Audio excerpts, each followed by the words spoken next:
கர்த்தருடைய பரிசுத்த நாமத்துக்கு மகிமை உண்டாவதாக. எனக்கு பிரியமானவர்களே, இந்த 8வது மாதம் உங்கள் வாழ்க்கையில் ஒரு மகிமையின் மாதமாக இருக்கட்டும் என்று நான் ஜெபித்துக் கொள்கிறேன். ஏசாயா 58ஆம் அதிகாரம் 11ஆம் வசனத்தில் வாசிக்கிறோம். கர்த்தர் நித்தமும் நடத்தி மகா வறட்சியான காலங்களில் உன்னை திருப்தியாக்கி, உன் ஆத்துமாவை திருப்தியாக்கி. ஆமென், அல்லேலூயா. இயேசு நாமத்தில் கர்த்தர் சொல்லுகிற வார்த்தை, கர்த்தர் நித்தமும் நடத்துவார், நித்தமும் நடத்துவார். எவ்வளோ ஆச்சரியமான தேவன் பாருங்க, எவ்வளோ அற்புதமான தேவன் பாருங்களேன். ஆண்டவர் சொல்றாரு நித்தமும் நடத்துவங்கிறாரு. அப்போ நித்தமும் நடத்தணும்னா நீங்கள் என்ன செய்யணும் தெரியுமா?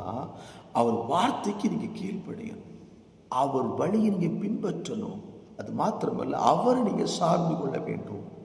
நிறைய நேரம் உங்களை நீங்கள் சார்ந்து கொள்வதனால தான் நித்தமும் கர்த்தர் நடத்த முடியாமல் போயிடுது. அப்போ நித்தமும் கர்த்தர் நடத்தணும்னா அவரை, தேவனை சார்ந்து கொள்ளுங்கள். இஸ்ரவேல் ஜனங்கள் 40 வருஷம் யாரை சார்ந்து கொண்டாங்க? தேவனை சார்ந்து கொண்டார்கள். அதனால தான் தேவன் பாருங்களேன், அவங்களுக்கு 40 வருஷமும் ஒரு நன்மையும் குறைபடாதபடி நடத்தினார். எஸ், அல்லேலூயா. நம் தேவன் வனாந்திரத்திலே அற்புதங்களை செய்தவர்.